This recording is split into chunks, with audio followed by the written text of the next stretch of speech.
সুপ্রিয় দর্শক ও সুধী, আসসালামু আলাইকুম, শুভ সকাল। সবাইকে অনেক অনেক শুভেচ্ছা এবং আমন্ত্রণ জানাচ্ছি বাংলা ভিশনের সরাসরি স্বাস্থ্য বিষয়ক সম্প্রচার মেডিনোভা ভালো থাক অনুষ্ঠানটিতে। আপনাদের সাথে থাকছি আমি ডক্টর মলি। দর্শক, শরীরের অনেকগুলো অঙ্গ প্রত্যঙ্গের মধ্যে কিডনি কিন্তু অন্যতম। আমাদের শরীরের যে বর্জ্য পদার্থ সেগুলো যদি আমরা নিষ্কাশন করতে চাই বা আমরা যদি এক্সক্রিটেড করতে চাই, তাহলে কিডনির কাজটাই এখানে আসলে মেনলি আসে। তো এই যে কন্টিনিউয়াস একটা প্রসেসের মধ্যে দিয়ে আমাদের বডি যায়, যে শরীরের যে বিভিন্ন দূষিত পদার্থগুলো এক্সক্রিট করছে, তো এই জায়গাটাতে কিন্তু আমরা মানে খুব ক্রিটিক্যালি কিছু জিনিস পাই, যে দেখা যায় যে যখন প্রবলেমটা হয় তখন কিন্তু সাথে সাথে অন্যান্য অঙ্গগুলোতে এটার একটা ইম্প্যাক্ট দেখা যায়।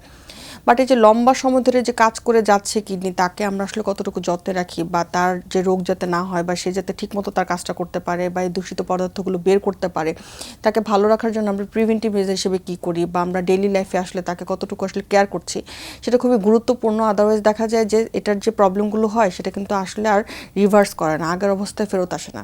তো যার কারণে কিডনির সমস্যাগুলো যাতে না হয় সেটার জন্য কিন্তু আমাদেরকে আগের থেকে অ্যাওয়ার থাকা দরকার, এবং এই ধরনের প্রোগ্রামগুলোর মাধ্যমে আমরা কিন্তু বারবার বলতে থাকি যে awareness is very important for kidney disease.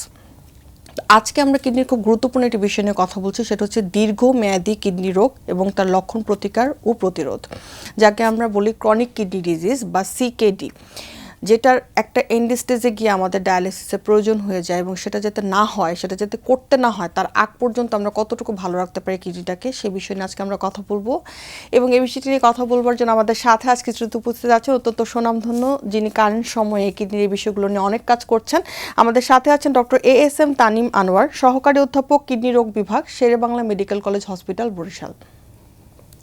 দর্শক, আমাদের আজকের অনুষ্ঠানটি সরাসরি সম্প্রচার হচ্ছে। আপনারা চাইলে ইউরিনারি ট্র্যাক্ট ইনফেকশন, কিডনিতে স্টোন, হঠাৎ করে পেশাব বন্ধ হয়ে যাওয়া, বা কতটুকু পানি খেতে হবে, কোন টেস্টগুলো করলে জানতে পারবো আমার কিডনি ভালো আছে কিনা, এবং সিকেডি হলে আমরা কি করতে পারি, বা ডায়ালিসিসের ক্ষেত্রে কোন কোন মেজারমেন্টগুলো আমরা আর্লি নিতে পারি, সেই সমস্ত বিষয়গুলো নিয়ে আপনারা সরাসরি ফোন করে কথা বলতে পারেন আমাদের স্ক্রলে দেখানো নাম্বারে, এবং সেই সাথে ফেসবুক থেকে সরাসরি দেখতে লগ ইন করুন www.facebook.com/banglavision এই লিঙ্কটিতে। চলুন দর্শক, আজকে আলোচনা শুরু করা যাক। আমি স্যারকে শুরুতে অনেক ধন্যবাদ জানাচ্ছি আমাদের সাথে আজকে স্টুডিওতে এসে জয়েন করার জন্য। আপনাদেরকে ধন্যবাদ আমাকে আমন্ত্রণ জানানোর জন্য। আমরা অনেকগুলো কথা বললাম যে আসলে কিডনির কিন্তু একটা গুরুত্বপূর্ণ রোল আছে। তো এই জায়গা থেকে যদি একটু আমরা বলি যে সাধারণত আমাদের দেশের প্রেক্ষাপটে আমরা চেম্বার প্র্যাকটিসে বা হসপিটালে কিডনির কমন কি প্রবলেমগুলো নিয়ে আসে, মানে ইন জেনারেল পিপলগুলো কি প্রবলেম নিয়ে আসে? ধন্যবাদ আপনাকে। আসলে কিডনি একটি অপরিহার্য অঙ্গ আমাদের শরীরের, এটা তো আমরা সবাই জানি। তো আসলে কিডনি রোগের ব্যাপ্তিও কিন্তু অনেক। হ্যাঁ, এখানে বিভিন্ন ধরনের রোগে মানুষজন ভোগেন। আর আপনি যেটা জানতে চাচ্ছেন যে আমাদের সাধারণত আমরা যেই রোগগুলোতে কমনলি রোগীরা আসে, আসলে আপনি জানেন যে আমাদের গরমের দেশ, তো হয়তো অনেকে আছেন যে পর্যাপ্ত পানি পান করেন না। তো খুব কমনলি আমরা যেটা পাই সেটা হচ্ছে ইউরিনারি ট্র্যাক্ট ইনফেকশনটাই বেশি পাই, যে প্রস্রাবে ইনফেকশন, জ্বালা পোড়া, ব্যথা, হ্যাঁ, এই সমস্যাটাই সবচেয়ে বেশি। কিন্তু ইদানিং আপনি জানেন, মানে মানুষ যেটাকে ইউরিন ইনফেকশন বলে, আসলে ইউরিনারি ট্র্যাক্ট ইনফেকশন মানে পুরো কিডনি এবং তার নালীর যে কোনো ইনফেকশন যদি হয় তাহলে সেটাকে ইউরিনারি টোটাল ট্র্যাক্টের ইনফেকশনটাই আমরা ধরি আর কি। এছাড়াও আপনার খুবই কমন এখন আপনারা জানেন যে বাংলাদেশে প্রচুর ডায়াবেটিস, যে কারণে ডায়াবেটিস প্রেশারে যারা ভুগছেন তারা একটা সময় গিয়ে কিডনিটা তাদের দুর্বল হয়ে যাচ্ছে। সো তখন আমরা তারা দীর্ঘমেয়াদী কিডনি রোগে আক্রান্ত হয়ে যান। এই ব্যাপারে আমরা নিশ্চয়ই আলাপ করব পরে। এছাড়াও কিডনির কিছু রোগ আছে, অ্যাকিউট কিডনি ইনজুরি একটা টার্ম আছে, মানে এটা তাৎক্ষণিকভাবে কিডনি বিকলতা। তো এই ধরনের কিছু রোগ আছে, ধরেন এমনি কিডনি ভালো কিন্তু সাময়িক কোনো কারণে, কোনো ইনফেকশন কিংবা অন্য কোনো কারণে কিডনির উপরে চাপ পড়ে কিডনি সাময়িকভাবে বন্ধ হয়ে গেল কিংবা কিডনিটা দুর্বল হয়ে গেল, সেটাকে অ্যাকিউট কিডনি ইনজুরি বলা হয়। এই রোগগুলো আমরা পাচ্ছি। আর খুবই কমনলি আমাদের কাছে যেটা আসে সেটাকে একটা রোগ আছে, সেটাকে বলা হয় গ্লোমেরুলোনেফ্রাইটিস, সংক্ষেপে GN বলা হয়। সো এটার অনেকগুলো ভ্যারাইটিস আছে আর কি। সো এই রোগটা মানে বাংলাদেশ, এটাও আবার দেখা যায় হঠাৎ করে আবার দীর্ঘমেয়াদী হয়, ক্রনিক। হ্যাঁ, এখান থেকেই আপনার পরবর্তীতে কিডনি নষ্ট হয়ে হয়তো সিকেডিতে চলে গেল পেশেন্ট। কিন্তু এই গ্লোমেরুলোনেফ্রাইটিসের আবার অনেকগুলো ভ্যারাইটিস আছে, প্রায় 5-6 ধরনের হয়। সো এই রোগীগুলো কিডনির যে ছাঁকনিটা, সোজা কথা, মানে যে জিনিসটা যে ফিল্টারিং করে, সেখানে যদি ওই প্রবলেম গ্লোমেরুলোনেফ্রাইটিস কি আমরা পরে নয় আলোচনা করব। মানে এই ধরনের একটা রোগ আছে যেটা কিডনির যে ছাঁকনি, হ্যাঁ আপনি ঠিক বলেছেন, যে জালিকাগুলো আছে সেইটার এক ধরনের প্রদাহের কারণে এই রোগটা হয়। এছাড়াও অন্যান্য কিছু অবস্ট্রাকটিভ কেস আমরা পাই, যেমন কারো কিডনিতে পাথর কিংবা অনেকের প্রস্টেট বড়, যেই কারণে দীর্ঘদিন প্রস্রাবের রাস্তা ব্লক হতে হতে একসময় গিয়ে কিডনিটা দুর্বল হয়ে যাচ্ছে। এই অবস্ট্রাকটিভ নেফ্রোপ্যাথি আমরা পাই, যেটা কোনো কারণে প্রস্রাবের রাস্তার কোনো বাধার কারণে কিডনিটা আস্তে আস্তে দুর্বল হয়ে যাচ্ছে।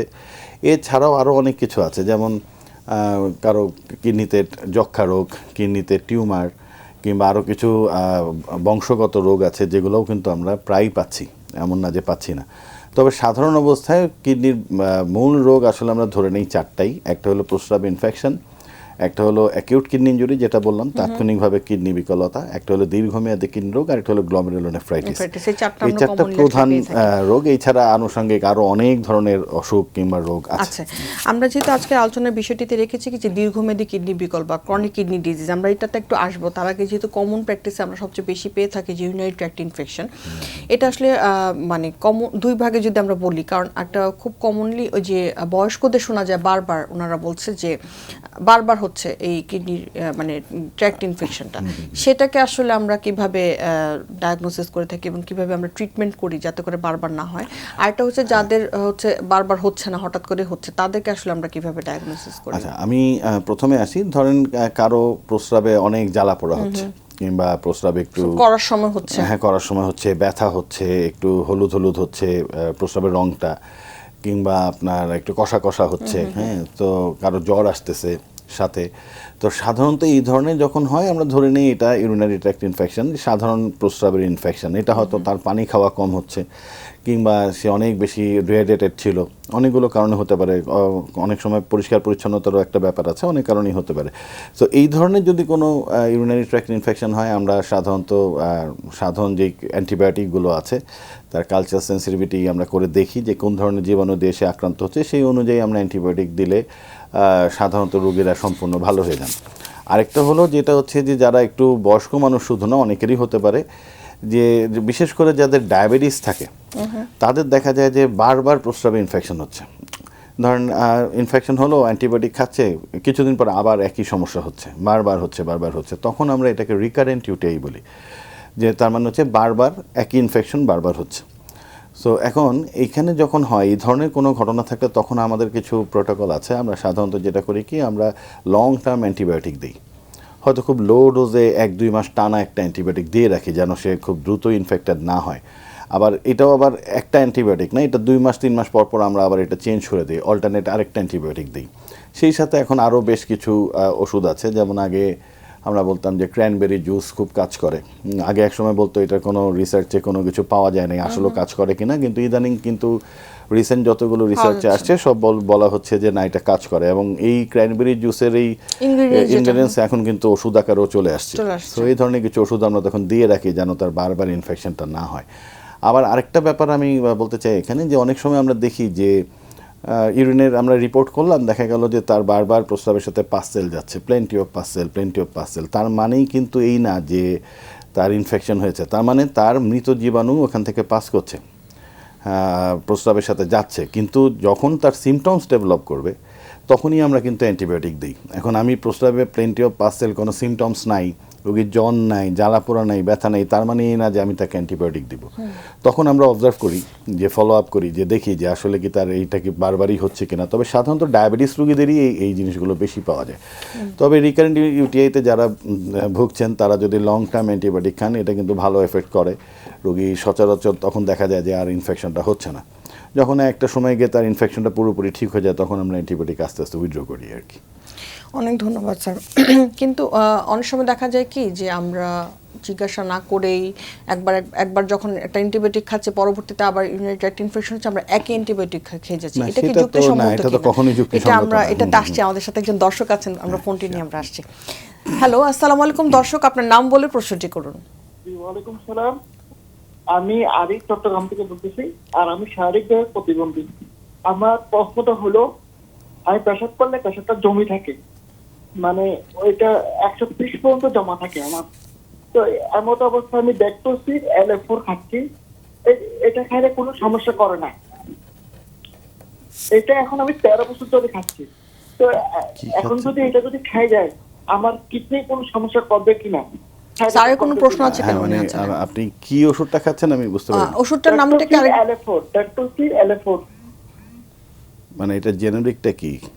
আচ্ছা, অসুবিধা নেই, হ্যাঁ, আমি আপনাকে একটু বলি, যে ভাই প্রশ্নটি করেছেন আসলে একটা জিনিস বোঝা যাচ্ছে যে ওনার প্রস্রাবটা জমে থাকে, প্রস্রাবটা করলে শারীরিক উনি প্রতিবন্ধকতা শারীরিকভাবে আছে তার প্রতিবন্ধকতা আছেন। তার মানে মেবি তার কোনো প্রস্রাবের যে কন্ট্রোলটা সেটা হয়তো বা ওনার ঠিক মতো নাই, মানে ব্লাডার অ্যাক্টিভিটিস হয়তো আপনার ঠিক মতো উনি করতে পারছেন না। যে প্রস্রাব করলে যে আমাদের কি হয়, যে আমাদের যে ইউরিনারি ব্লাডার, যে প্রস্রাবের থলিটা সংকুচিত হয়ে প্রস্রাবটাকে বের করে দেয়, সেটা হয়তো বা সেই কন্ট্রোলটা ওনার ঠিক মতো নাই। সো এইটা, এই ধরনের যখন সমস্যাগুলো হয় আমাদেরকে আগে চেক করে দেখতে হবে যে তার প্রস্রাবের রাস্তায় কোনো অবস্ট্রাকশন আছে কিনা। অনেক সময় দেখা যায় যে প্রস্রাবের যে মূত্রনালীটা সেটা অনেক সময় চেপে যায়, ইয়া বলা হয় এটাকে স্ট্রিকচার বলে, ইউরেথ্রাল স্ট্রিকচার থাকে, যদি থাকে তাহলে সেটার চিকিৎসা আছে, সেটা হয়তো আপনাকে তাহলে অপারেশন করে ঠিক করতে হবে। যদি ওনার প্রস্টেট বড় থাকে তাহলে সেটা প্রস্টেট অপারেশন করে ফেললেই কিন্তু তার রাস্তাটা ক্লিয়ার হবে। আর এই ছাড়া বেশ কিছু এই ধরনের ওষুধ আছে যে ভাই যেরকম খাচ্ছেন, এগুলি সাধারণত লং টার্মেও কোনো প্রবলেম করে না, কারণ এটা প্রস্রাবটাকে আপনাকে ক্লিয়ার করে দিচ্ছে, সেই ক্ষেত্রে আপনার প্রস্রাবে ইনফেকশন হওয়ার সম্ভাবনা কমে যাচ্ছে, সো কিডনির উপরে চাপ পড়ার কথা না। আপনি যে ওষুধটা বললেন আমি যেহেতু ঠিক বুঝতে পারিনি, কিন্তু আমার মনে হয় যে এটা যেহেতু আপনি দীর্ঘদিন খাচ্ছেন, তবে সেই ক্ষেত্রে আপনাকে অবশ্যই দেখতে হবে যে আপনার প্রস্রাবের রাস্তায় কোনো অবস্ট্রাকশন আছে কিনা, কোনো অসুবিধা আছে কিনা, এবং আপনার কিডনির কী অবস্থা সেটা আপনাকে কিছু পরীক্ষা আছে, আপনার ক্রিয়েটিনিন কিংবা অন্যান্য কিছু পরীক্ষা দেখে আপনাকে দেখে নেওয়া উচিত যে আপনার কিডনিটা ভালো আছে কিনা। যদি কিডনি ভালো থাকে তাহলে আপনার এই ওষুধে কোনো প্রবলেম হবে না। দর্শক অনেক ধন্যবাদ আমাদের প্রশ্নটি করার জন্য। যে বিষয়টিতে স্যার আমরা কথা বলছিলাম যে দেখা যাচ্ছে একবার ইউরিনারি ট্র্যাক্ট ইনফেকশন হয়েছে, পরবর্তীতে আবার যখন হচ্ছে দেখা যাচ্ছে একই ওষুধই খাচ্ছে, এটা কি আসলে আমরা করতে পারি কিনা বা এটা যুক্তিসঙ্গত কিনা? না, আমি ওটাই একটু আগে বলতেছিলাম, আমরা কিন্তু লং টার্ম যদি কোনো অ্যান্টিবায়োটিক দিয়েও থাকি, যাদের বারবার রিকারেন্ট ইউটিআই হচ্ছে তাদেরও কিন্তু আমরা একটু আগে আমি বলেছি যে আপনার 2-3 মাস পরে এটা অল্টারনেট আরেকটা অ্যান্টিবায়োটিক দেওয়া হয়। কখনোই একটা অ্যান্টিবায়োটিক আপনি দীর্ঘদিন খেতে পারবেন না। আপনি 2 মাস 3 মাস খেলেন, তারপর এটা অল্টারনেট করে আরেকটা অ্যান্টিবায়োটিক আপনি দিতে হবে, নয়তো এটা রেজিস্ট্যান্ট ডেভেলপ করবে। আর একই অ্যান্টিবায়োটিক যদি অনেকের প্রবণতা আছে, হয়তো একবার একজন ডক্টরের পরামর্শ নিয়েছেন, উনি একটা অ্যান্টিবায়োটিক দিয়েছেন, ওটা ওনার পরে দেখা গেল আবার হলো, উনি বারবার ওই একই অ্যান্টিবায়োটিক খাচ্ছেন, এটা কখনোই ঠিক না, কারণ তাহলে এটাতে ওনার রেজিস্ট্যান্স তৈরি হয়ে যাবে, ওই অ্যান্টিবায়োটিক পরবর্তীতে ওনার শরীরে কাজ করবে না। সো যদি এই ধরনের কোনো ইনফেকশন হয় অবশ্যই ডাক্তারের পরামর্শ নিয়ে আমরা প্রস্রাবের যে কালচার করে কী ধরনের জীবাণুজনী আক্রান্ত হচ্ছেন এটা দেখে ওই অনুযায়ী অবশ্যই অ্যান্টিবায়োটিকটা খাওয়ানো উচিত। অনেক ধন্যবাদ। আমরা আরেকটা কথা বলছিলাম যে হঠাৎ করে দেখা যায় ইমার্জেন্সি সিচুয়েশনে এসে দেখা যাচ্ছে পেশাব বন্ধ হয়ে গিয়েছে, তো এটা কি কোনো ফলোড বাই অ্যাক্সিডেন্টের কারণে হয় নাকি কোনো ধরনের অন্য কোনো জীবনযাত্রার কারণে এই ধরনের প্রবলেমগুলো হতে পারে? না, আসলে ইউরিনারি রিটেনশন যেটা আপনি যেটা বলছেন যে হঠাৎ করে দেখা গেল একজন রোগীর প্রস্রাব বন্ধ হয়ে গেছে, এটা বুঝতে হবে যে প্রথম কারণই হচ্ছে যদি কোনো সিভিয়ার ইনফেকশন থাকে তাহলেই তার এই ধরনের হঠাৎ করে প্রস্রাব বন্ধ হয়ে যাওয়ার সম্ভাবনা আছে। আর যারা একটু বয়স্ক মানুষ তাদের অনেক সময় হয় যে একটু আগে আমরা বলছিলাম যে প্রস্টেট একটা গ্ল্যান্ড আছে পুরুষ মানুষদের, যেটা প্রস্রাবের থলির সামনে থাকে, একটা বয়সের পরে এটা এনলার্জড হয়ে যায়, যার কারণে প্রস্রাবটা ক্লিয়ার হয় না, বারবার হতে থাকে, ঘন ঘন হয়, প্রস্রাব ধরলে আটকে রাখা যায় না, এই সমস্যাগুলো হয়। তা এটা যদি দীর্ঘদিন উনি আনট্রিটেড থাকে, কোনো ওষুধপত্র না খেয়ে থাকেন কিংবা এইভাবেই চলছে উনি হয়তো, কিংবা উনি জানতেন না, তাদের হয়তো এক সময় এটা এত বড় হয় যে প্রস্রাবের রাস্তায় চাপ পড়ে প্রস্রাবটা সাময়িকভাবে বন্ধ করে দিতে পারে। সো সেই ক্ষেত্রে যদি এটা এমন হয় যে কোনো ইনফেকশন থেকে হচ্ছে, তাহলে আপনি যদি তখনই আমরা প্রপার একটা অ্যান্টিবায়োটিক আপনি দেন, তাহলে এটা সাথে আরও কিছু ওষুধ আছে, তাহলে এটা ঠিক হয়ে যায়। এটা আবার হয় সেই সাথে তখন রোগীকে পানি খেতে হবে অনেক। আর যদি দেখা যায় যে এটা কোনো অবস্ট্রাকশনের কারণে হচ্ছে, প্রস্টেট কিংবা কোনো পাথরের কারণে প্রস্রাব আটকে গেছে, ধরেন পাথর এসে প্রস্রাবের রাস্তার মূত্রনালীতে এসে আটকে গেছে, কিংবা রাস্তাটা ব্লাডারে এসে থলির মধ্যে এসে আটকে গেছে, তাহলে তো আপনার সেটা আপনাকে অপসারণ না করা পর্যন্ত এটা ক্লিয়ার হবে না। আর সাময়িকভাবে যদি এই ধরনের কোনো পেশেন্ট আসেন যে প্রস্রাবে করতে পারছেন না, রিটেনশন, তখন আমরা সাধারণত ক্যাথেটার দিয়ে একটু নল দিয়ে প্রস্রাবটা আগে করিয়ে তারপরে ইনফেকশনটা কভার করার চেষ্টা করি, আর অন্যান্য পরীক্ষা করে দেখি যে কোথাও বাধা আছে কিনা। বাট এই ধরনের ব্যাপারগুলো তো আসলে ইমিডিয়েটলি ডক্টরের কাছে আসাটা আসলে বাসায়, কারণ অনেক সময় দেখা যায় অনেকে বাসায় নানা ধরনের মানে মানে হট কম্প্রেশন দেয় বা কোল্ড কম্প্রেশন দেয়, এটা হচ্ছে আসলে বরঞ্চ হ্যাঁ অবশ্যই সাথে সাথে আবার পরামর্শ হচ্ছে যে ওনাদেরকে যদি কারো এই ধরনের সমস্যা হয় উনি হাসপাতালে এমার্জেন্সি আছেন কিংবা নিকটস্থ কোনো ডক্টরের পরামর্শ নিয়ে এই কাজগুলো করা দরকার, ওষুধ খেলে এটা ঠিক হয়ে যায়। অনেক ধন্যবাদ। আমাদের সাথে আরেকজন দর্শক আছেন, তার ফোনটা নিচ্ছি। হ্যালো, আসসালামু আলাইকুম দর্শক, আপনার নাম বলে প্রশ্নটি করুন।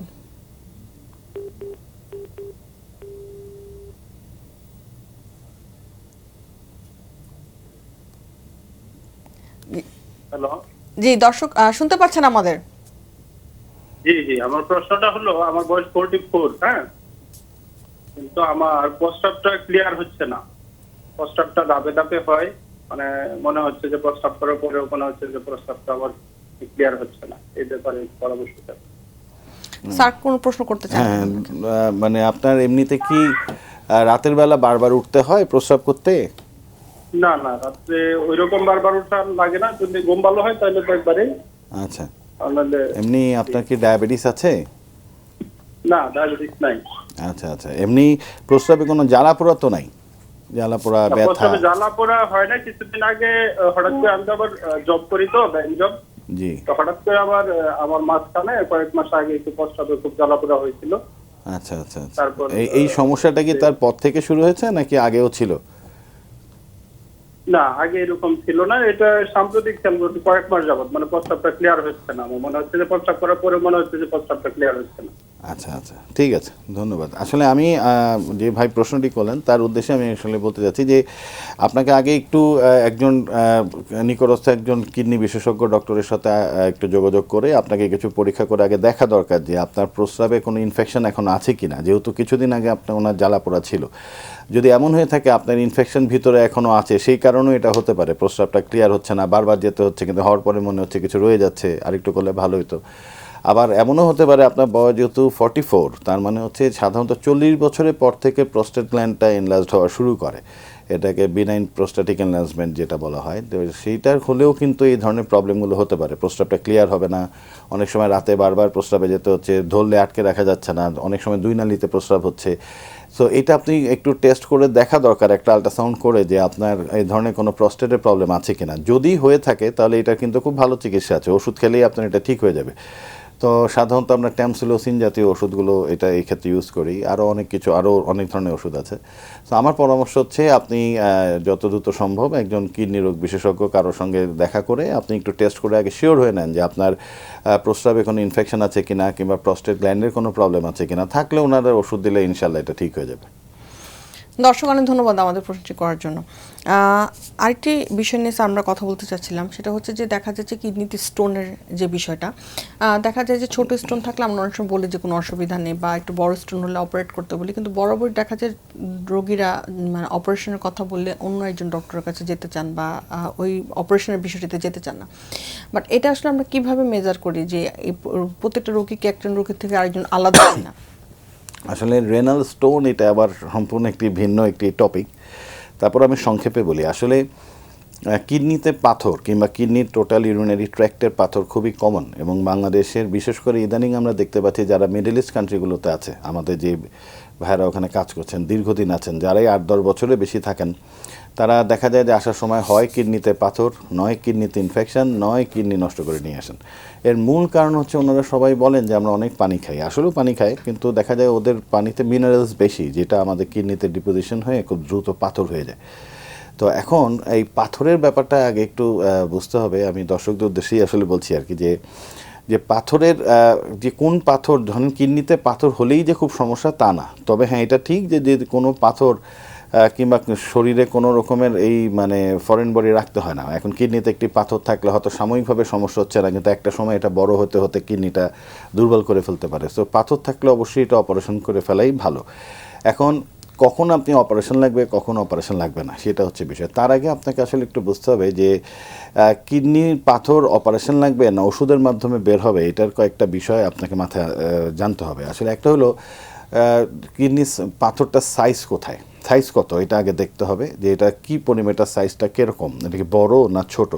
দ্বিতীয়ত হচ্ছে এইটার পজিশনটা কোথায়, এটা কি কিডনিতে নাকি আপনার প্রস্রাবের নালীতে নাকি ব্লাডারে, কোন জায়গাটায় আছে।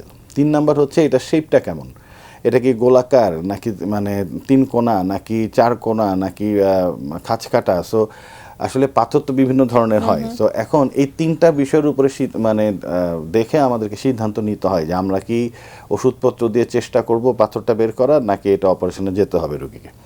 সো আসলে এখন তাহলে বুঝতে হবে যে সাধারণত যেটা আমরা বলি আর কি, যে যদি কোনো পাথর 6 মিলিমিটারের ছোট হয় তাহলে সাধারণত এটা ওষুধ এবং প্রচুর পানি খেলে, ওষুধপত্র খেলে এটা বের করে ফেলা সম্ভব। আবার যদি এটা 6 থেকে 10 মিলিমিটার মধ্যে হয় তাহলে এটা বের হওয়ার চান্স আসলে খুব বেশি হলে 20%, এর বেশি না। আর যদি 10 মিলিমিটারের উপরে হয় তাহলে এটা বের হওয়ার চান্স অলমোস্ট 0%। সো 6 মিলিমিটারের ছোট যদি কোনো পাথর হয় তাহলে এটা বের হয়ে যাওয়ার চান্স 80%, যদি আপনি ঠিকমতো ওষুধপত্র খান, তো তার মানে কি হলো যে আকার আকৃতি সবকিছু চিন্তা ভাবনা করে ডক্টর আমরা চিন্তা ডিসিশন করি। দেন এখন আসলে। ও যে বললাম যে এখন যদি এটা পজিশনটা দেখতে হবে, যদি এটা কিডনিতে হয় তার মানে এটা অনেক উপর থেকে নিচ পর্যন্ত গিয়ে পাথরটা বের হইতে হবে, তাহলে এটা বের হওয়ার চান্স কম। আবার যদি এটা ইউরিনারি ট্র্যাক্টের নিচে হয়, ধরেন ইউরেটারের একদম নিচে, ব্লাডারের মুখে, তার মানে এটা নিচের দিকে আছে, এটা বের হওয়ার চান্স অনেক বেশি। আবার যদি এটা দেখা যায় যে এটা গোলাকার সাইজটা, মানে শেপটা ভালো, তাহলে এটা প্রস্রাবের সাথে দ্রুত বের হওয়ার সম্ভাবনা থাকে।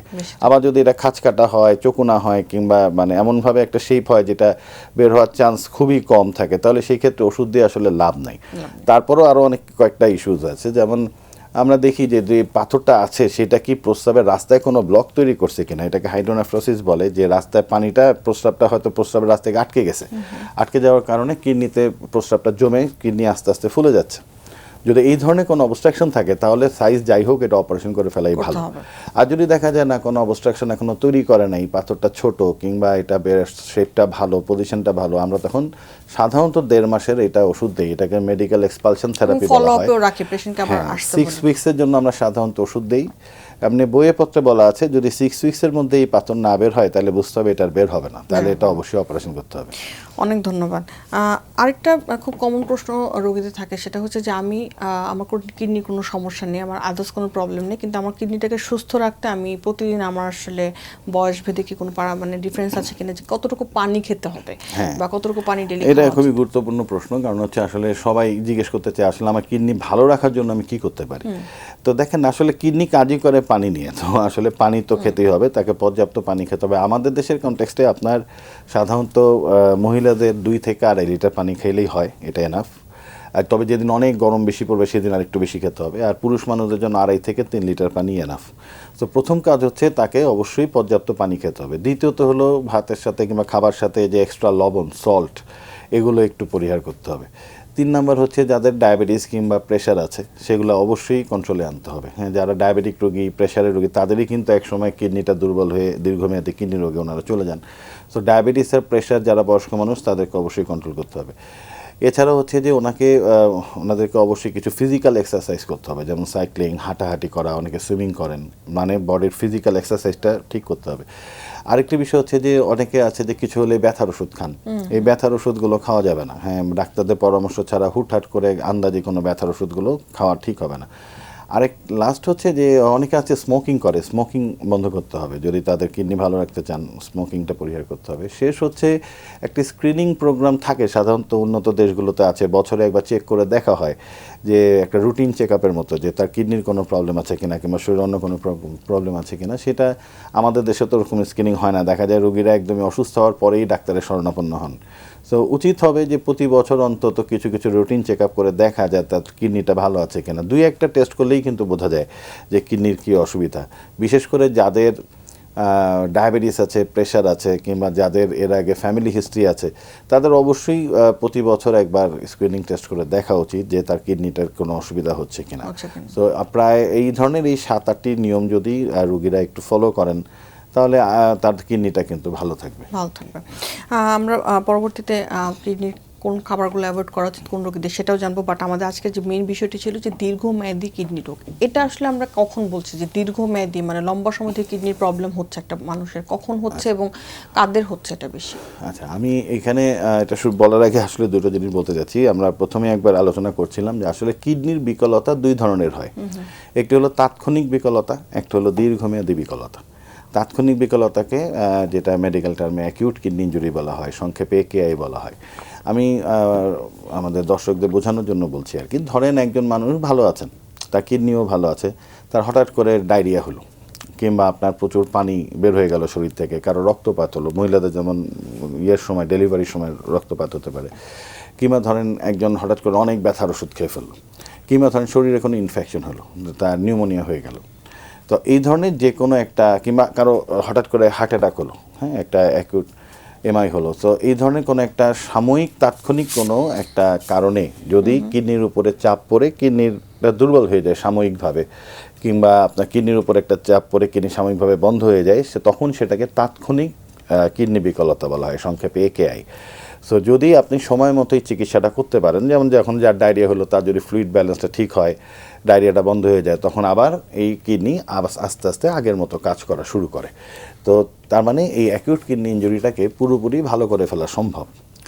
আর দীর্ঘমেয়াদী কিডনি রোগ হচ্ছে যাদের ধরেন দীর্ঘদিন ডায়াবেটিস, প্রেশার, হার্টের প্রবলেম, স্ট্রোকের রোগী, দীর্ঘদিন খালি ব্যথার ওষুধ খায়, তো তাদের একটা বয়সের পরে আস্তে আস্তে আস্তে আস্তে কিডনিটার উপরে চাপ পড়তে পড়তে একসময় দুর্বল হয়ে যায়। সমস্যা হচ্ছে যখন এই কিডনি আস্তে আস্তে এই ধরনের কারণগুলোতে দুর্বল হয়, এইটা আর পুরোপুরি কখনোই রিভার্স করে না, এটার ভালো করা যায় না। তখন এটাকে আমরা দীর্ঘমেয়াদী কিডনি রোগ বলি, যেটাকে সংক্ষেপে ক্রনিক কিডনি ডিজিজ কিংবা সিকেডি বলা হয়। তো সাধারণত দেখা যায় যে ডায়াবেটিস কিংবা প্রেশার যাদের থাকে তাদের, কিংবা সেটা যদি অনিয়ন্ত্রিত থাকে, তাদেরই কিন্তু কিডনিটা দুর্বল হওয়ার সম্ভাবনা বেশি থাকে। সো আর আপনি যেটা জানতে চান কতদিন গেলে আমি বলবো, আসলে সাধারণত ওরকম না, তবে একটা সিকেডের একটা কমন সংজ্ঞায় বলা হয় যদি 3 মাসের বেশি কিডনির এই ধরনের কোনো প্রবলেমগুলো দেখা যায়, কিছু শনাক্তকারী আছে, এগুলো যদি দেখা যায়, যেমন কারো প্রোটিন যাচ্ছে 3 মাসের বেশি, কারো প্রস্রাবের সাথে রক্ত যাচ্ছে 3 মাসের বেশি, কিংবা শরীরে কোনো স্ট্রাকচারাল প্রবলেম আছে, সেটা ধরেন একটা টিউমার আছে 3 মাসের বেশি, কিংবা কিডনিতে কোনো গঠনগত প্রবলেম আছে, মানে কিডনির ফাংশনাল কিংবা স্ট্রাকচারাল কোনো প্রবলেম যদি 3 মাসের বেশি থাকে, তখনই আপনি বলতে পারবেন যে সেটা সিকেডি। স্যার আমরা আরো একটু ডিপে আলোচনা করব, কারণ এটা আসলে ডায়াগনোসিসটা আমরা কিভাবে করব, ট্রিটমেন্টটা আমরা আমাদের দেশে কতটুকু ভালোভাবে করতে পারছি এবং আরো ভালো থাকার জন্য কি করতে পারি, সেগুলো নিয়ে একটু আলোচনা করবো। তার একটা ছোট্ট বিরতি আছে, বিরতির পর ফিরে এসে আমরা আলোচনাটা করব। সুপ্রিয় দর্শক, মেডিনোভা ভালো থাকুন অনুষ্ঠানটির এ পর্যায়ে সময় হয়ে এসেছে ছোট্ট একটি বিরতিতে যাবার। বিরতির পর ফিরে আসছি, থাকবেন আমাদের সাথেই।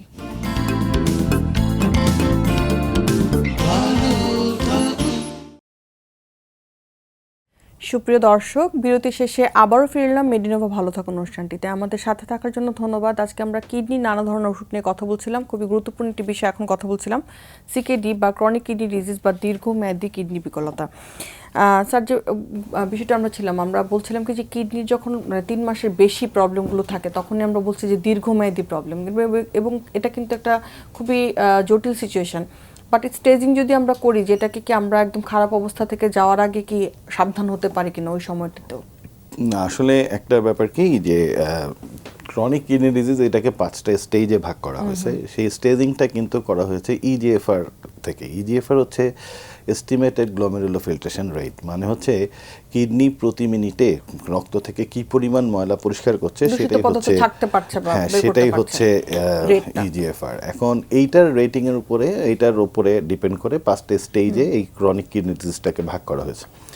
যেমন এখন এই 5টা স্টেজে প্রবলেম হচ্ছে যে আপনি যদি একবার কোনো পেশেন্ট স্টেজ 1 থেকে স্টেজ 2-তে যায়, কিংবা 2 থেকে 3-তে চলে আসে, তাহলে সেটা কখনোই আর উনি ফিরে 2 কিংবা 1-এ স্টেজ 2 কিংবা 1-এ ব্যাক করতে পারবেন না, মানে রিভার্স করতে পারবেন না। আবার যদি 3 থেকে 4-এ যান কিংবা 4 থেকে 5-এ যান, সেটাও আর রিভার্স করা যায় না। তো সাধারণত স্টেজ 1 কিংবা 2 যখন থাকে, তখন পেশেন্ট আসলে অতটা সিমটমস তার ডেভেলপও করেন, ওনারা বুঝতেও পারেন না।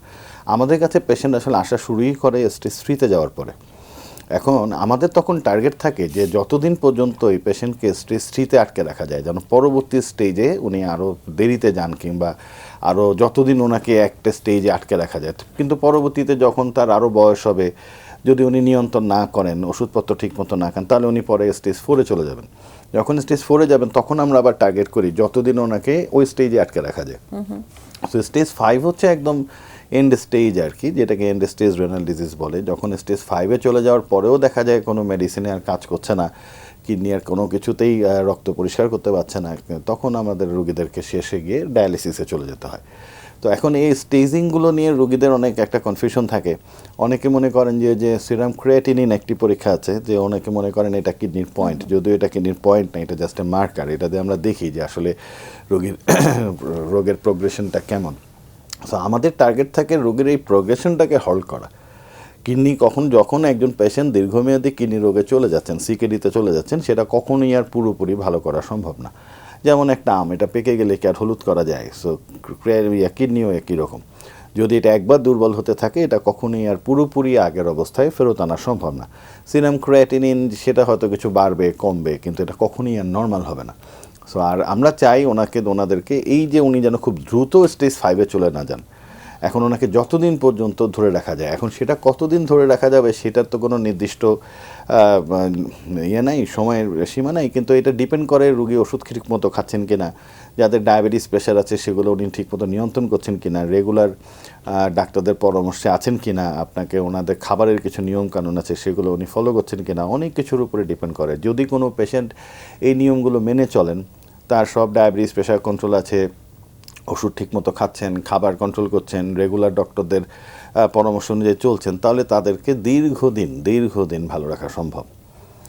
অনেক ধন্যবাদ স্যার। এই যে আমরা বলছি যে দীর্ঘদিন ভালো রাখা সম্ভব, এবং তারপরে দেখা গেছে যে তার এন্ড স্টেজে গিয়ে ডায়ালিসিস হলো, এবং তাদের একটাই ধারণা যে ডায়ালিসিস করলে হয়তো বা আস্তে আস্তে মৃত্যু পথে যাবে। তো এই জায়গা থেকেও কি আমরা আসলে পেশেন্টকে অনেকটা সেভ করতে পারি কিনা? না, অবশ্যই এখানে কয়েকটা বিষয় আছে, যেমন আমাদের রুগীরা যেটা জানতে চান আর কি, যে আসলে অনেকে এসে বলেন যে স্যার আপনার ক্রিয়েটিনিন কত হলে আমার ডায়ালিসিস লাগবে। তো এটা আসলে একটা বুঝতে হবে যে আসলে এই ধরনের কোনো নির্দিষ্ট কাটমার্ক নাই যে আমার ক্রিয়েটিনিন এত হলে আমার ডায়ালিসিস লাগবে, ব্যাপারটা এরকম না। যেমন ডায়ালিসিসের অনেকগুলো ইন্ডিকেশন আছে কখন ডায়ালিসিস লাগবে। অনেক পেশেন্ট আছে ধরেন কিডনির পয়েন্ট ক্রিয়েটিনিন হয়তো 3-4, কিন্তু তার সারা শরীরে পানি চলে আসছে, তার পানি আমরা বের করতে পারছি না, তখন আমরা ডায়ালিসিস দিই। তার মানে ক্রিয়েটিনিন কোনো ফ্যাক্টর না। হ্যাঁ, আবার অনেক রোগী আছে তার ক্রিয়েটিনিন 10-11 উঠে গেছে কিন্তু কোনো সিমটমস নাই, তখনও কিন্তু আমরা তাকে ডায়ালিসিস দিই না। আমরা তখনও ডায়ালিসিসের জন্য তাকে প্রস্তুত রাখি, যেন প্রয়োজন হলে আমরা দিতে পারি, কিন্তু প্রথমেই কিন্তু আমরা স্টার্ট করি না। তো এই ধরনের কোনো নির্দিষ্ট কাটমার্ক নাই যে আপনি কখন ডায়ালিসিস দিবেন, তবে এটা ডিপেন্ড করে রোগীর সিমটমস কেমন এবং রোগী কোন স্টেজে আছে, তার অন্যান্য সব প্যারামিটার্সগুলো ঠিক আছে কিনা। আর সেই সাথে তবে হ্যাঁ, এটা ঠিক, যদি একটা বইয়ে পত্রে বলা আছে যদি ইজিএফআরটা সাধারণত 7-এর নিচে চলে যায়, 7 ml পার মিনিট, তাহলে তখন আমরা সিমটমস থাকুক আর না থাকুক আপনাকে ডায়ালিসিস শুরু করতে হবে। তো সেটা অনেক পরের ব্যাপার, যখন একজন কিডনি রোগী দেখা যাচ্ছে যে শেষ বয়সে গিয়ে সে কিছুতেই আর কাজ হচ্ছে না, তো সেই অবস্থা থেকে তখন আমাদের দিতে হয়। আবার আরেকটা বিষয় আছে, ধরেন একজন রোগীর সিকেড স্টেজ 3-তে আছেন, মানে অলমোস্ট স্বাভাবিক অবস্থা, ওষুধপত্র খাচ্ছেন, ভালো আছেন, এর মধ্যে হঠাৎ করে তার ডায়রিয়া হলো, তার মানে কিডনি অলরেডি দুর্বল ছিল, এর মধ্যে ডায়রিয়ার কারণে কিডনির উপরে আরও চাপ পড়ছে, তখন এটাকে একেআই অন সিকেডি বলা হয়। মানে একই তো কিডনি দুর্বল, এর মধ্যে আবার তাৎক্ষণিকভাবে বিকলতা। তো তখন দেখা যায় যে একজন ক্রিয়েটিনিন হয়তো একজন পেশেন্টের 2.5 আছে, 3 আছে, কিন্তু সেটা বেড়ে 8-9 উঠে গেছে, তখন আমরা তাকে ডায়ালিসিস দিয়ে আগে রক্তের ময়লাটা পরিষ্কার করে ফেলি। তার মানে এই না যে তাকে ডায়ালিসিস নিয়েই বাকি জীবন চলতে হবে। তো তার মানে ডায়ালিসিস দিলেই যে সারা জীবন দিতে হবে তা না। আবার অনেক পেশেন্ট আছে যে 3-4টা ডায়ালিসিস দেওয়ার পরে ক্রিয়েটিনিনটা কমে আসলো, রক্তের ময়লা পরিষ্কারের পর আর বাড়ছে না, তাহলেও কিন্তু তাকে ডায়ালিসিস দিতে হবে না। তখন আমরা আবার তাকে চিন্তা করি যে আচ্ছা ওষুধপত্র দিয়ে আরও কিছুদিন ভালো রাখা যায় কিনা। এখন কাকে ডায়ালিসিস কন্টিনিউ করতে হবে? যে দেখা গেল যে একজন পেশেন্টকে আমরা ডায়ালিসিস দিলাম, ডায়ালিসিস বন্ধ করলেই তার ক্রিয়েটিনিন আবার বেড়ে যাচ্ছে, মানে রক্তের ময়লাটা বেড়ে যাচ্ছে, তখন আমরা তাকে ডায়ালিসিস কন্টিনিউ করতে বলি, তাকে দিতে হবে। এখন বাংলাদেশে যখন একজন পেশেন্ট এন্ড স্টেজ রিনাল ডিজিজে যায়, আমাদের দেশে 2 ধরনের পদ্ধতি আছে, শুধু আমাদের দেশে কেন সারা পৃথিবীতেই তাই। হয় আপনাকে ডায়ালিসিস নিয়ে সারা জীবন বাকি জীবন চলতে হবে, অথবা আপনাকে ট্রান্সপ্লান্ট করতে হবে। মানে কেউ যদি তাকে কিডনি দান করে, সেই কিডনি নতুন করে প্রতিস্থাপন করে দিল, তাহলে আর তার ডায়ালিসিস লাগবে না, আমি বাকি একটা কিডনি নিয়ে উনি বাকি জীবন চললেন। জানতে পারবে। বাট এখানে আসলে সবচেয়ে গুরুত্বপূর্ণ পয়েন্ট যদি আমরা এটাই বলতে চাই যে ওই অবস্থায় যাওয়ার অনেক আগেই যদি আমরা আসলে প্রিভেন্টিভ মেজারগুলো নিই, তাহলে আসলে আমরা এত দূর পর্যন্ত আমাদের হয়তো যেতেই হবে না। এখন এই জায়গাতে স্যার যদি আমার বলেন যে আমরা প্রতিরোধমূলক ব্যবস্থাগুলো কি নিতে পারি, এবং সবচেয়ে ইম্পর্টেন্ট থাকে যেটা কিডনি রোগীদের জন্য, আসলে রোগ হয়ে যাওয়ার পরে তারা সাবধান হয়, বাট তার আগে যদি আমরা বলি যে কোন কোন খাবারগুলো খেলে কিডনি রোগের প্রোগ্রেশনগুলো কম হবে এবং কোন খাবারগুলো অ্যাভয়েড করা উচিত। আসলে একটু আগে আমি বলতেছিলাম যে সাধারণত এই যে ভাতের সাথে আলগা কাঁচা লবণ, কিংবা যাদের ডায়াবেটিস আছে সেই ডায়াবেটিক ফুডগুলো তাদেরকে অ্যাভয়েড করতে হবে, যেগুলো তেল চর্বি জাতীয় খাবারগুলো অ্যাভয়েড করতে হবে। দেখেন আসলে মূল বিষয়টা হচ্ছে কি, কিডনি রোগ ভালো রাখার জন্য আমি আগে খাবার কন্ট্রোল করবো, ব্যাপারটা এরকম না। তবে যাদের ডায়াবেটিস কিংবা প্রেশার আছে তাদের তো কিছু ফুড রেস্ট্রিকশন আছেই, তাকে ডায়াবেটিক ফুড যেগুলো সেগুলোই খেতে হবে, তাকে তো মিষ্টি জাতীয় শর্করা জাতীয় খাবারগুলো তাকে অ্যাভয়েড করতে হবে। যাদের প্রেশারের সমস্যা আছে তাকে তেল চর্বি জাতীয় খাবার, রেড মিট, এগুলো অ্যাভয়েড করতে হবে, ভাতের সাথে আলগা কাঁচা লবণ অ্যাভয়েড করতে হবে, আর এছাড়া তাকে পর্যাপ্ত পানি খেতে হবে। তবে যখন কারো কিডনি রোগ অলরেডি দীর্ঘমেয়াদী কিডনি রোগ হয়ে যায়, মানে সিকেডিতে পেশেন্ট চলে গেছেন, তখন তাদেরকে আমরা কিছু খাবারের রেস্ট্রিকশন দিই। তা আমি তার আগে 2টা জিনিস আগে বলতে চাই। দেখেন আমাদের দেশের রোগীরা অনেক সময় বুঝতে পারে না যে আসলে তার কিডনি প্রবলেম হচ্ছে কিনা। অনেক রোগী জিজ্ঞেস করে স্যার আমি বুঝবো কেমনে যে আমার কিডনি প্রবলেম হচ্ছে। তা এইটার বোঝার আগে কয়েকটা জিনিস আগে একটু বুঝতে হবে, তারপর আমি ডায়েটটার ব্যাপারে বলছি। তো দেখা যায় কি যে ধরেন আগে কিডনির কাজগুলো সম্পর্কে আপনাকে জানতে হবে। প্রথম কাজ হচ্ছে যে কিডনির কাজ কি, রক্তের ময়লাগুলো পরিষ্কার করা, দূষিত পদার্থগুলো বের করে দেওয়া। দ্বিতীয়ত হচ্ছে তার শরীরের যে আমাদের প্রেশার, ব্লাড প্রেশারটাকে কিন্তু কিডনি কন্ট্রোল করে, কিডনি নিয়ন্ত্রণ করে। তৃতীয়ত হলো ধরেন তার যে অ্যাসিড বেস যে ব্যালেন্সটা বা মানে অম্লক্ষারের যে ব্যালেন্স, সেটা কিডনি কিন্তু রক্ষা করে। 4 নম্বর হচ্ছে কিডনি আমাদের ইলেকট্রোলাইটসের ব্যালেন্স তৈরি করে, যে এই যে লবণগুলো আছে সোডিয়াম, পটাশিয়াম, ক্যালসিয়াম, এগুলো সব কিছুর একটা ব্যালেন্স তৈরি করে। শেষ আরেকটা গুরুত্বপূর্ণ কাজ হচ্ছে যে কিডনি এক ধরনের হরমোন তৈরি করে, এটাকে ইরাইথ্রোপয়েটিন বলে। এটা রক্ত তৈরিতে সাহায্য করে, মানে এটা শরীরের আয়রনের সাথে মিক্সড হয়ে আমাদের শরীরের রক্তটা তৈরি হয়। তার মানে কারো যদি কিডনি দুর্বল হয় তখন কি হবে, কিডনি কাজগুলো আগের মতো আর করতে পারছে না। তাতে কি হচ্ছে, তার যে রক্তের ময়লাটা পরিষ্কার করার কথা ছিল সে আর করতে পারছে না। এতে কি হচ্ছে, রক্তের ময়লাটা বেড়ে যাচ্ছে, যেটা আমরা সিরাম ক্রিয়েটিনিন, ব্লাড ইউরিয়া এগুলো দিয়ে পরিমাপ করি। আচ্ছা, দ্বিতীয়ত হলো তার যেমন ব্লাড প্রেশার কন্ট্রোল করছে। তাহলে যার কিডনি দুর্বল হয়ে গেছে কী হবে, তার ব্লাড প্রেশার আপ ডাউন শুরু হবে, অনেক হাই প্রেশার থাকে কিডনি পেশেন্টের। 3 নম্বর হচ্ছে অ্যাসিড বেজের ইমব্যালেন্স হবে। এতে কী হবে, রোগী কিছু খেতে পারবে না, বমি ভাব হবে, তার অরুচি হবে। 4 নম্বর হচ্ছে তার ইলেকট্রোলাইটস ইমব্যালেন্স হওয়া শুরু হবে, সে লবণের যে সাম্যতাটা ছিল সেটা নষ্ট হয়ে যাবে। তাতে কী হবে, কখনো সোডিয়াম কমে যাবে, পটাশিয়াম বেড়ে যাচ্ছে, ক্যালসিয়াম কমে যাচ্ছে, এই সমস্যাগুলো দেখা দেবে।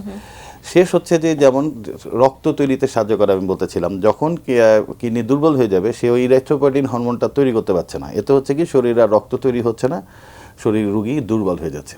তাহলে এটা নিশ্চয়ই বোঝা যাচ্ছে যে আসলে যখন কিডনিটা দুর্বল হয়ে যায় তাহলে রোগী কীভাবে বুঝবে, তার সব সময় দেখা যাবে যে দুর্বল লাগছে, কারণ রক্তশূন্যতা হচ্ছে, কিছু খেতে পারবে না, খালি বমি বমি ভাব হবে, কখনো কখনো হাতে পায়ে পানি আসবে, কারণ ওই যে সে ওয়াটার ব্যালেন্সটা করতে পারছে না কিডনি, যার কারণে শরীরে পানি আসতে থাকবে, বমি ভাব হতে থাকবে, তার অসম্ভব দুর্বল লাগবে। সো এই সিমটমসগুলো যদি কখন ডেভেলপ করে তাহলে অবশ্যই রোগীদেরকে চেক করে দেখা উচিত, বিশেষ করে যাদের ডায়াবেটিস কিংবা প্রেশার আছে দীর্ঘদিন, যে তাদের কিডনির কোনো প্রবলেম হচ্ছে কিনা। আর ক্রনিক কিডনি ডিজিজে যখন পেশেন্ট চলে যায়, আমি একটু আগে বলতেছিলাম আমাদের টার্গেট কিন্তু এটার ভালো করা না, কারণ এটার ভালো হবে না। আমাদের টার্গেট হচ্ছে এটা যেন আর খারাপের দিকে না যায়। যদি সেটা করতে হয় আপনাকে 5টা সত্য মানতে হবে রোগীদেরকে। প্রথম সত্য, তাকে ডায়াবেটিস এবং প্রেশার থাকলে এটাকে নিয়ন্ত্রণ করতে হবে। দ্বিতীয়ত, বিশেষজ্ঞ ডক্টররা যেভাবে ওষুধপত্র দিচ্ছেন ওষুধগুলো ঠিকমতো খেতে হবে, ডায়াবেটিস প্রেশার কন্ট্রোল করতেই হবে। 3 নম্বর হচ্ছে খাবারের কিছু নিয়ম কানুন আছে, এগুলো একটু মেনে চলতে হবে। 4 নম্বর হচ্ছে প্রতি 2 কিংবা 3 মাস পর পর তাদেরকে অবশ্যই একজন কিডনি বিশেষজ্ঞ ডাক্তারের পরামর্শ নিয়ে পরের 3 মাসের ওষুধগুলো আবার অ্যাডজাস্ট করে নিতে হবে।